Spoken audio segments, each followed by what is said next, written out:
Welcome to the Glow Code podcast. My name is Kate Dove and I'm your host.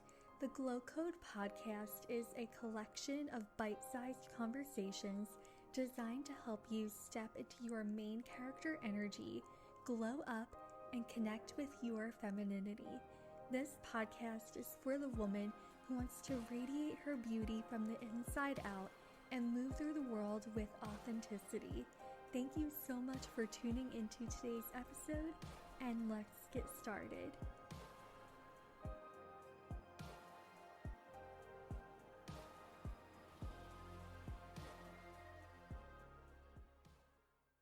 Hi everyone, welcome back to the Glow Code podcast. This is such an exciting time because it was around this year when I started writing my first romantasy book. And at that time, it was only supposed to be a hobby. It was only supposed to be a passion project. And really, I just saw this vision. I saw this idea. And I said to myself, if I don't get this out, it's going to drive me crazy.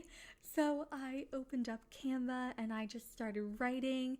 That led to 4 books in the series as of right now. And I am just reflecting on that because the same motivation and passion that I felt at that time has come back. And that is what I want to share today and what we're going to talk about in regards to intuition and creativity and how your intuition is your number one asset as a creative. Your intuition is your number one asset no matter what, but in this podcast, I want to keep it to creatives, people who are artists, writers, dancers, healers, whatever resonates with you. And I truly believe that no matter what we do vocationally, there is a part of us that desires to create and be creative and to play and explore and to be curious. There's also a lot going on astrologically right now, and I am so feeling it in my Leo placements. I am just like turned on and creative and a little bit restless. I'm not sure if you guys have been feeling that too, but that and having this feeling come back is just like switching me on to a whole new level. So to give you guys some background information, when I first got the idea to write a book in October of 2024, I had gotten back into my love of reading and I just started seeing this movie coming together in my mind, and I felt this urge to get it out onto paper, and it just felt like I had this never-ending flow, this never-ending creativity. It was only supposed to be a standalone book when I was in the middle of writing it, but then I was like, you know what? I need to write 3 more. This is a whole series. And I just did that back to back. Something that my intuition told me during this time, I forget when exactly it was. It might have been in the beginning of 2025. But my intuition was like, write all of the books by June. And I'm thinking to myself, that is crazy. How am I going to write 4 books in literally under a year? And I actually posted on my Instagram story when that happened. I said, my intuition told me to write them all by June. And I don't know what's going to happen in June, but I'm going to trust it and I'm going to trust the process. Then come June, a lot was happening. I started my Invisalign process, had to have a tooth surgery. I was working through different relationship things. There was just a lot going on, and I really needed the mental capacity to work through it. So by the end of June, I understood and I felt good, and I was so happy that I listened to my intuition. But then my intuition says, don't write the next book until October. And I'm thinking, how am I not going to write all summer? And here we are in October. I will say I didn't wait until October to start writing another book. I wrote in September and am releasing a Halloween novella on October 18th, Tarot Tease. But it is now October. I'm recording this October 14th. And the same feeling that I had last year at this time is back in full force. The best way I can describe this feeling is like a dam bursting and just this rush of creativity, this rush of energy. And moving with that flow is how I wrote 4 books in such a short amount of time without burning out, because I tapped into my intuition and followed my intuition. Now, I want to go into what exactly intuition is, because on one hand, there are a couple of common forms of intuition that we are familiar with in current society, but then there are other types of intuition that are still a little taboo. So your intuition is like a translation system between your unconscious mind and your conscious mind. So your unconscious mind being what you cannot perceive with your 5 senses, and your conscious mind being what is anchoring you into this reality and into your experiences. Everybody has intuition, but some people might just be more naturally in tune with it, and I'm going to go into that. But the 2 common types of intuition that we are probably all familiar with are, 1, having dreams that kind of predict the future in a way. This is actually really common with mothers or women who are pregnant. And then there is the gut feeling.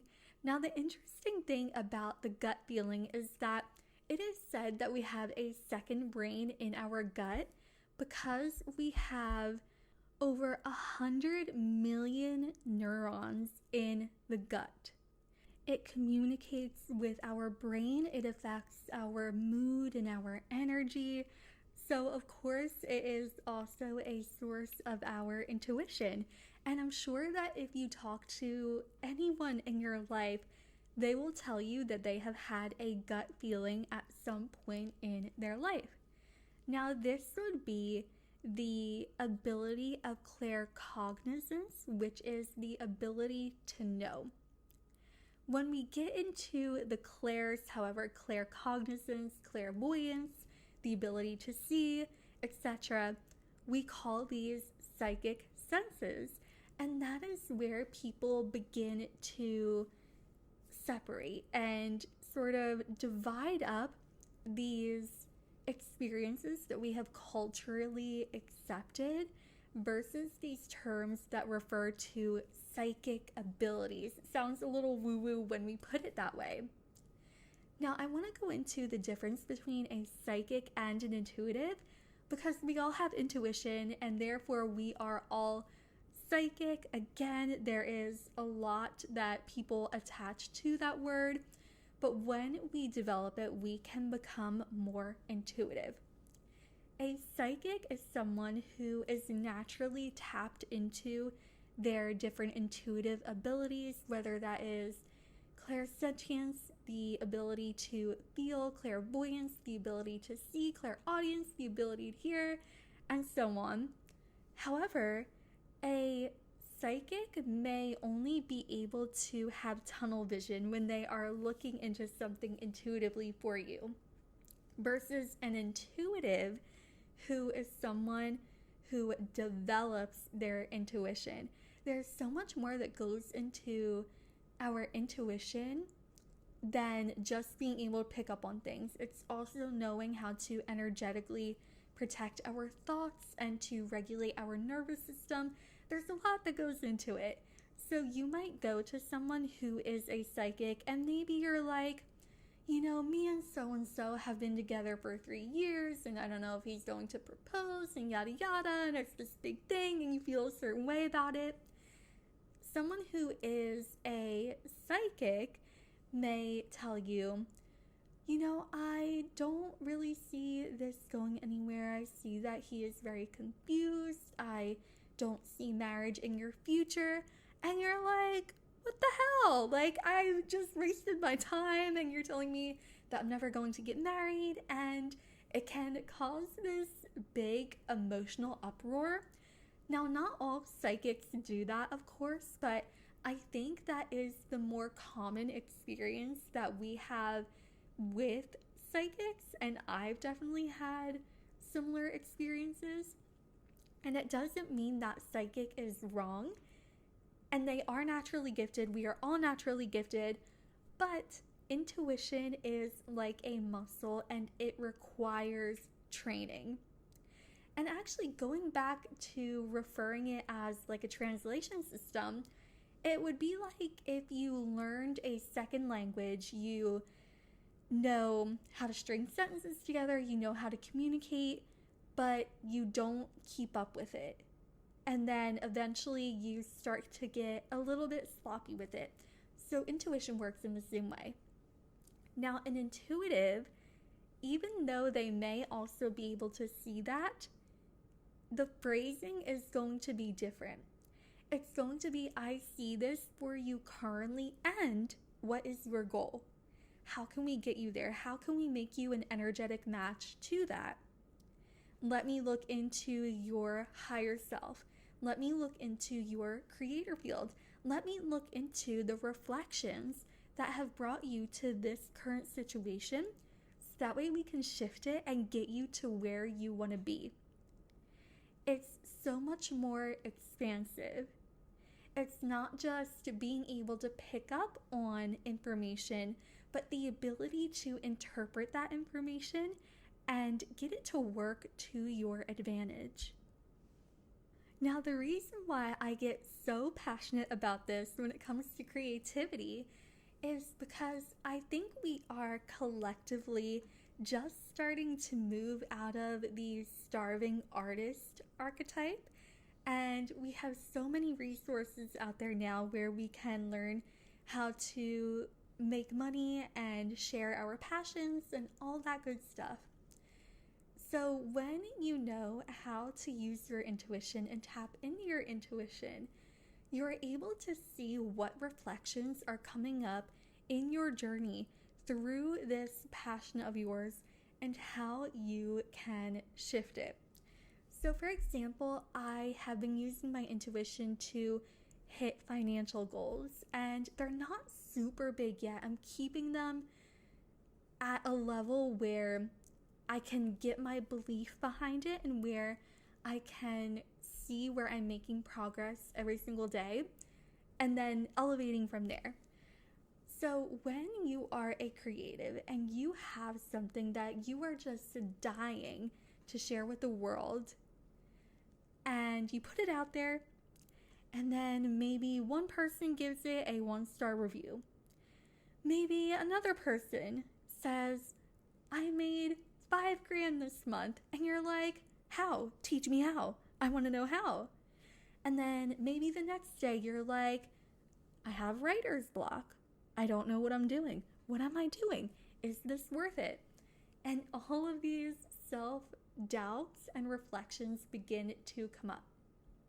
When you know how to tap into your intuition, you're actually able to catch the reflections before they happen. You can look into your energy and notice, what is something that I need to work through? What is a pattern that is wanting to be released? And how can I prove to myself that what I'm doing is safe or fulfilling, abundant, insert whatever word resonates with you? And similarly to how I did, you can also use your intuition to channel when you should write, what you should write, when you should publish. Because your intuition is going to be able to see where you currently are and the different possibilities of where you could be. An example of how I've done this is with my last book release. I was channeling the date that it should be published, and I kept hearing July 12th, July 12th. And I'm looking at my calendar, and I'm like, that's on a Saturday. I'm gonna be at the beach with my family probably, and I'm probably not gonna want to do anything. I'm just gonna want to relax. And I asked my intuition, is there another date that would work? My intuition is like, no. And I'm like, okay. So I stick with the plan of publishing on a Saturday. I go to the beach. I'm hanging out with my family. My family has a little place on the beach that we go to in the summer. And I ended up having the exact launch day that I envisioned, where I was chilling in my bikini, eating ice cream, and just watching the royalties roll in on my Amazon account. Other authors relate to this. Every time you pop it open, you're like, oh my gosh, someone bought my book. I hope they like it. Crossing my fingers. And actually with that energy, with intuition, you learn how to become so much more confident in yourself too, and see how you are the best of the best at what you are doing. So that experience becomes less anxiety and more of like, of course they bought my book and of course they're going to enjoy it. Obviously we are not for everyone, but that is the main vibe that we tap into and that we get to tap into on a daily basis. So your intuition is able to serve as this middleman in a way between your emotions and your logical mind, because we are going to have so many thoughts along the process of creativity. So much is going to come up around our self-worth and what we are capable of, our self-love, how we see ourselves, and our emotions can feel a lot to hold, especially if you are wanting to make this something full-time, if you're currently in circumstances that you want to let go of, you're not feeling this job anymore, you're ready to leave that relationship, whatever it is, and you're just pouring your entire heart into your passion. Our creativity is not quantifiable, but when we use our intuition, we're able to create a concrete plan that our logical mind can get behind, because we need all of the working parts in this process. We can't just channel things from our intuition and take no action, but we can't take all of the action and not have our intuition involved to see what we might not be feeling on a conscious level every single day. And there are definitely emotions that I have channeled and looked into where I'm like, wait, I feel that way? I'm doing that? And then I think back into how my life has been recently and what I've gone through, and then I'm like, yeah, that's actually accurate. That's very right. And so it also liberates us when we have that perspective that we didn't realize was there before. And it allows us to work with our natural energy, what we are naturally gifted at, and what we are meant to be doing. Because there are tips and tricks out there that you can utilize, but at the end of the day, your intuition is going to create a plan tailored for you. With that being said, I want to give you a practice that you can start utilizing so that way you can get familiar with your intuition. Because also, I think a lot of us have intuition when it comes to the negative things that happen in life. And I used to be that way, especially as a teenager. I always knew when something was gonna go down. Like, I could just feel that in my gut and in my heart. But then I got familiar with what it feels like when something really good is coming. Like when I have a day where my sales are high, I'll wake up in the morning and the air just smells different. Like, I don't know how to describe it, but something in the air changes. There was also a time, unrelated to career, where me and my husband were with family. I think, what was going on at this time? Were we engaged yet? I forget if we were engaged yet or not. I don't think we were.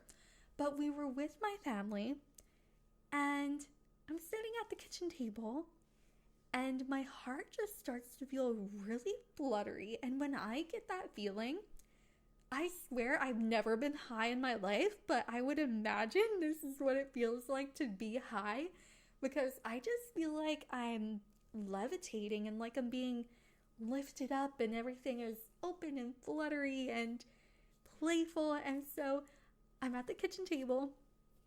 I text my husband and I say, I have this feeling that something really good is going to happen.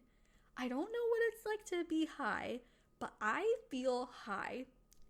Not kidding you, 20 minutes later, everyone sits down at the kitchen table, and my uncle says that he and my aunt are expecting their second baby. My jaw hit the floor. I was so excited, and I was also like, oh my God, I knew it. And we told them that I had this feeling too. So when you have your intuition in your corner as well, you can prepare to hold and receive these moments that are going to happen in your life. You're able to get a taste for what is to come. Okay, now let's get into the exercise. Before tapping into your intuition, you always want to visualize a golden ocean 300 feet above your head. And this golden ocean represents source energy, universe energy, whatever resonates with you. And you're going to see a funnel of that golden light coming down through your body. And then you're going to see a ball of pink light in the center of the earth. And visualize that coming up and filling up your whole body. Now, if you can't visualize, you can just set the intention. And what this does is it connects us to our intuition, to source and the universe, while also keeping us grounded. Now, what you're going to do is set the intention for your body to show you your no feeling. You can close your eyes to do this if you feel called to, and you're going to repeat to yourself, show me my no. Show me my no. Show me my no. And pay attention to what is happening in your body. Recognize the feeling. And then you're going to do the same with yes. Show me yes. Show me yes. Show me yes. You can begin to use this practice with making small decisions, and you want to make sure that you are specific about it too. So you can ask your intuition. You're going to word it as a statement. Going to the coffee shop at noon today is in my highest good, for example. And then you're going to let your body show you the feeling. Then you can follow that feeling and start keeping track of how your intuition is serving you and how by following your intuition, it is elevating your life, whether that is making you happier, richer, hotter, maybe all three. But start keeping track of that and building that muscle so that way you can become more advanced. Thank you so much for tuning into today's episode. If you enjoyed this, be sure to subscribe, leave a 5-star review, and share this with the other women in your life who you want to glow up with. I will see you all in the next episode.